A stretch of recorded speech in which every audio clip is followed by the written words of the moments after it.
Hi there, everybody. Welcome back to the channel. I'm your host, Steven, and thank you so much for tuning in. After the cluster F of the Super Bowl, which we saw one of the worst missteps in promoting a movie with the Mandalorian and Grogu, we have now seen a new trailer. And I'm going to have to say it's a lot better. It still doesn't tell me what the movie's about. There's still the same old jokes, don't touch the buttons, eat the food.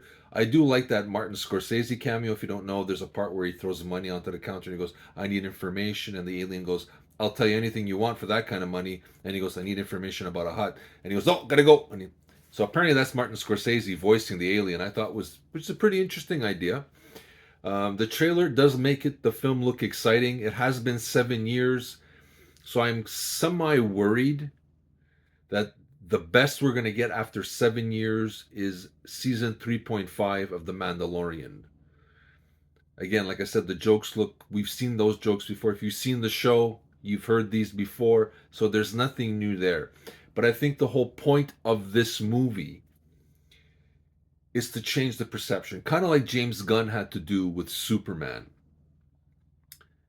You had to show that DC can make an entertaining movie.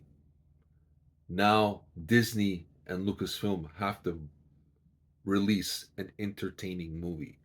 And the only thing that's really working besides Andor, which they can't really do anything else with this series, is The Mandalorian. That's the only thing that people like. Is this going to be $1 billion movie? No.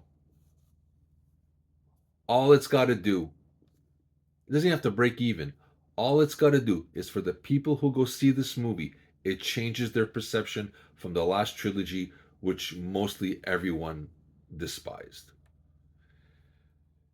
Will it work? Who knows?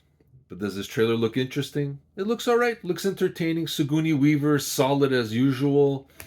You know, Grogu is cute. But like I said, it's the same jokes. We've seen this before. But again, they're sticking to what works. And that's, I think, the whole point of this movie. Like I said, it's been 7 years since we've seen a Star Wars movie. They have to make something that people will like, or at least be entertained and change the perception of the last trilogy. But that's me. That's what I think they're doing. That's what, because there's other movies they could have done. There's The Search for Ben Solo. That sounds interesting. It's a Starfighter with Ryan Gosling, if I remember the title correctly. There's other choices that they could have done as the first movie.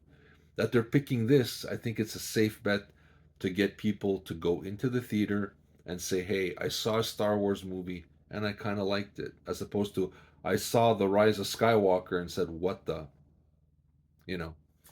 But that's me. You let me know. What do you think? You think it's going to change your outlook on the Star Wars movies? Are you going to go see this? Have you ever watched The Mandalorian? Do you like the trailer? What do you think of the Super Bowl? Share your thoughts with me. I'd love to hear from you. And if you can, hit that like button and subscribe. It would mean the world to me. This is Steven from the Aroundtable with my thoughts on the Mandalorian and Grogu trailer. And I'll be seeing you in the future.